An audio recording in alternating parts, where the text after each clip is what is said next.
صلی علی رسولہ الکریم اما بعد اعوذ باللہ السمیع العلیم من الشیطان الرجیم بسم اللہ الرحمن الرحیم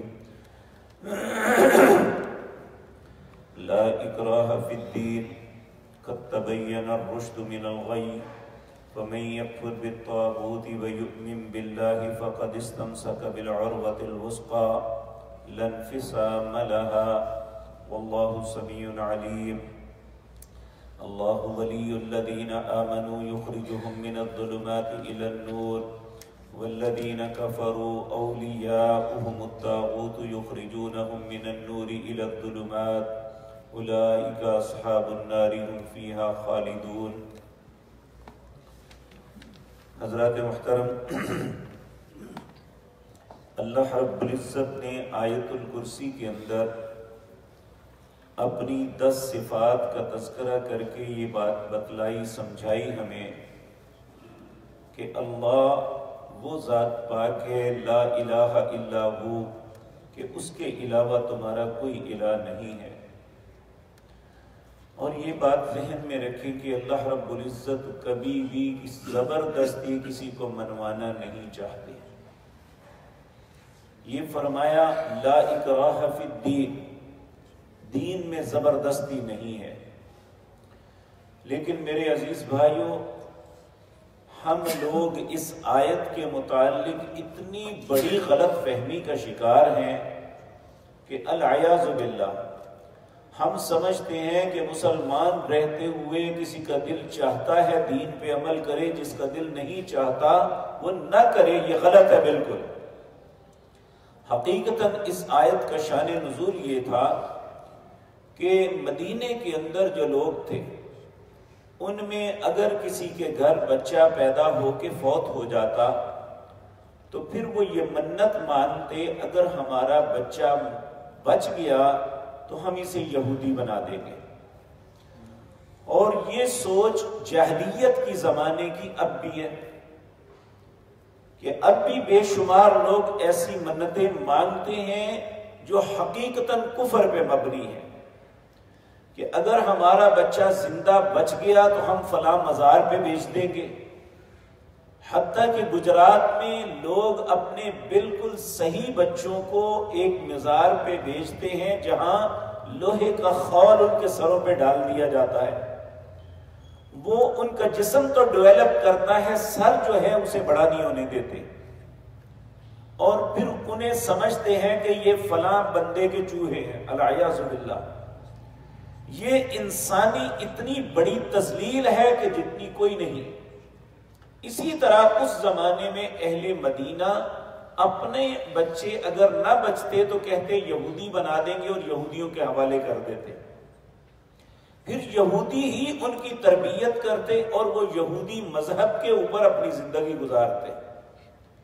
جب نبی کریم صلی اللہ علیہ وسلم نے یہود کو خیبر سے اور مدینے سے نکالا، اس وقت جن لوگوں کی اولادیں یہودیوں کے پاس تھی وہ زبردستی انہیں چھیننے لگے، تو نبی کریم صلی اللہ علیہ وسلم نے فرمایا کہ ایسے نہ کرو، اگر کوئی اسلام کو سمجھ کے اسلام میں آتا ہے تو اس کا فائدہ ہے، زبردستی اسلام میں داخل کرو گے تو اس کا کوئی فائدہ نہیں ہوگا۔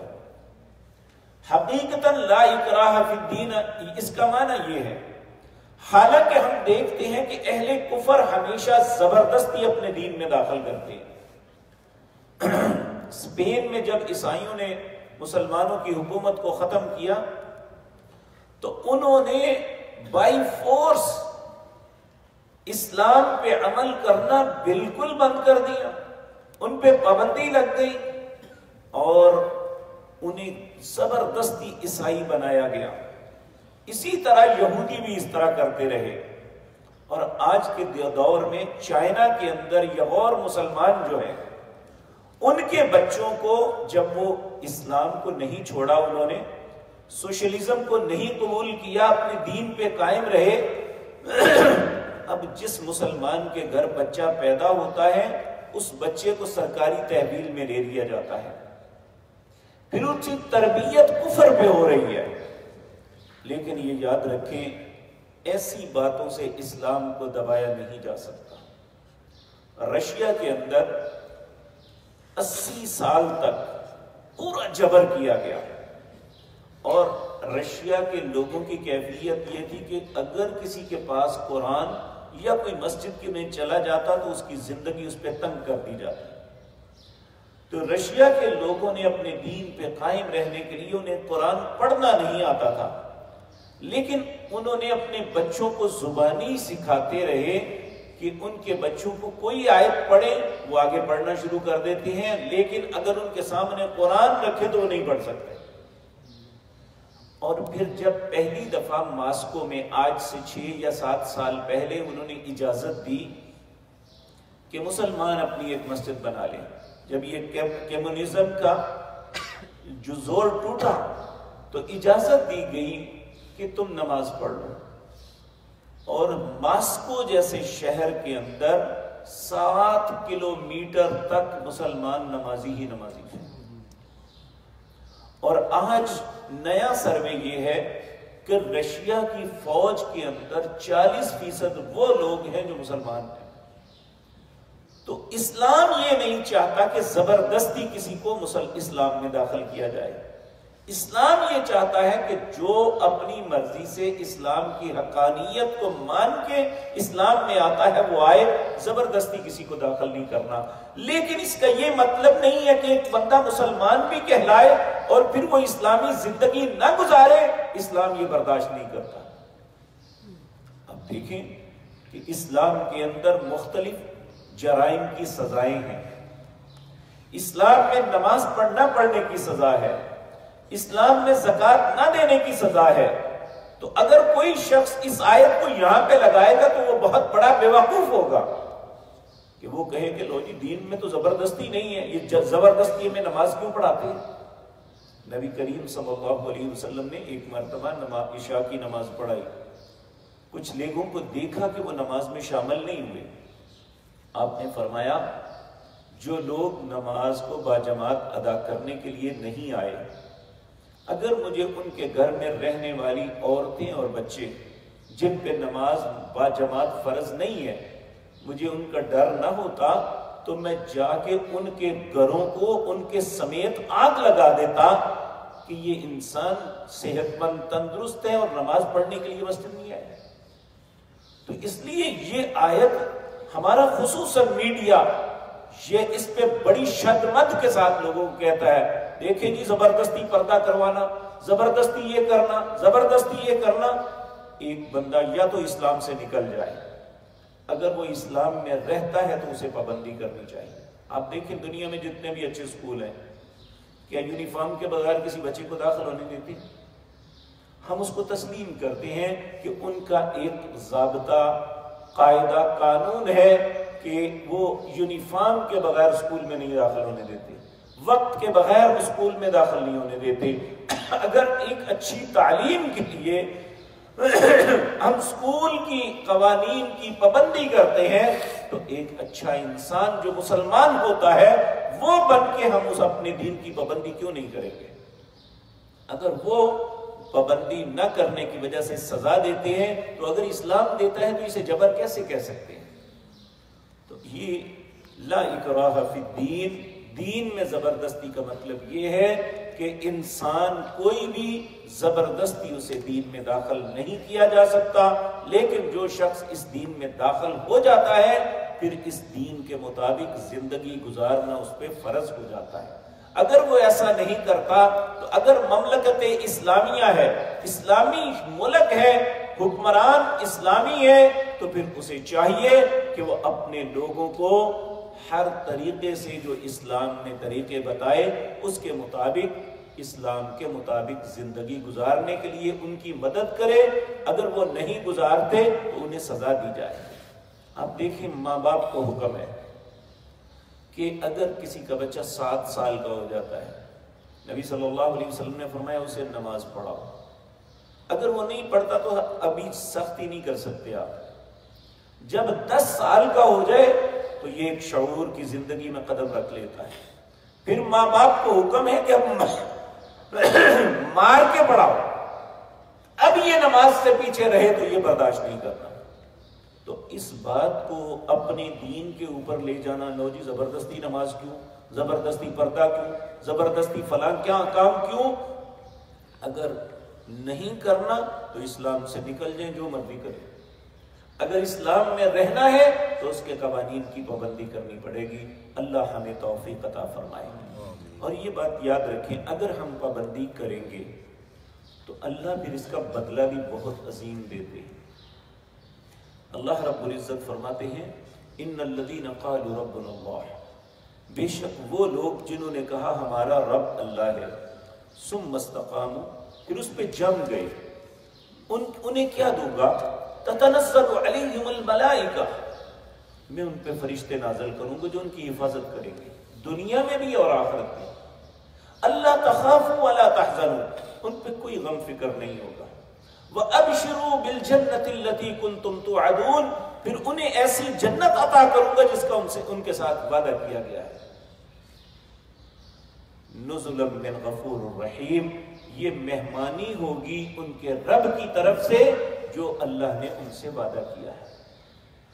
ایک جگہ فرمایا کہ جب انسان دنیا میں اللہ کے حکم کی تعمیل میں زندگی گزارتا ہے تو پھر قیامت کے دن اللہ اسے کہیں گے وَلَكُمْ فِيهَا مَا تَشْتَهِي أَنفُسُكُمْ وَلَكُمْ فِيهَا مَا تَدَّعُونَ، اب جو تیرے من کی خواہش ہے، جو تیری سوچ ہے وہ مانگ لے مجھ سے، وَلَكُمْ فِيهَا مَا تَدَّعُونَ، اور جو تم مانگو گے میں عطا کروں گا۔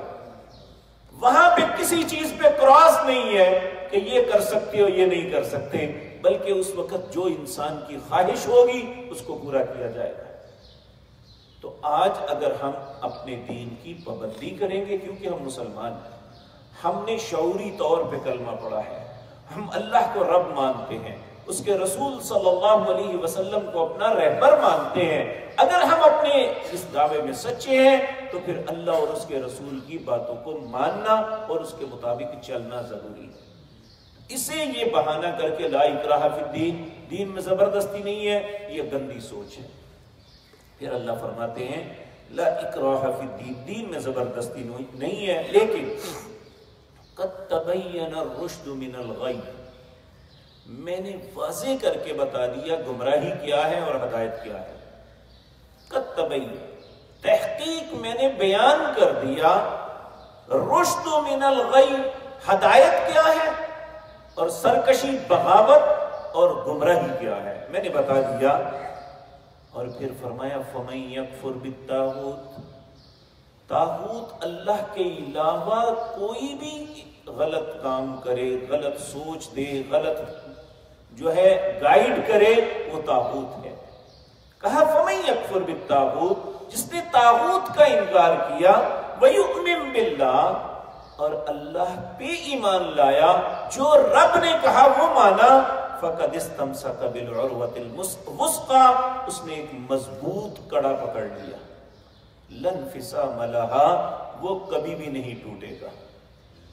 اس آیت کے متعلق نبی کریم صلی اللہ علیہ وسلم نے فرمایا وہ عروۃ الوثقیٰ کیا ہے، وہ مضبوط کڑا یا مضبوط رسہ کون سا ہے؟ کہا اس کا ایک سرا تمہارے ہاتھ میں ہے اور دوسرا اللہ کے ہاتھ میں ہے۔ وہ کیا ہے؟ وہ اللہ کی کلام قرآن کریم ہے۔ یہ وہ مضبوط کڑا ہے جس کو اگر تھام لوگے تو تمہارا اپنے رب کے ساتھ تعلق بن جائے گا۔ اللہ ہمارا نصیب ایسا کرتے ہو۔ کہا واللہ سمیع علیم، اللہ سننے والا اور جاننے والا ہے۔ اب دنیا میں دو چیزیں ہیں، ایک ہے اللہ، ایک ہے طاغوت، یعنی سرکش باغی، اللہ کے نافرمان اور اس کے حکم دینے والے۔ اللہ رب العزت جنہیں دوست بناتا ہے ان کے ساتھ کیا کرتے ہیں، اور طاغوت وہ کیا کرتا ہے اپنے دوست کے ساتھ۔ اگلی آیت میں اللہ یہ فرماتے ہیں اللہ ولی الذین آمنوا، یہ بات یاد رکھو، اللہ ایمانداروں کا دوست ہے۔ ایمان کا یہ مطلب ہرگز نہیں ہے کہ ہم زبان سے چند کلمہ کا اقرار کر لیں۔ ایمان کا مطلب ہے جو رب کہتا ہے وہ مانا جائے، اس کے مطابق چلا جائے، یہ ایمان ہے۔ کہا جو ایماندار، اللہ ولی، اللہ دوست ہے کن کا؟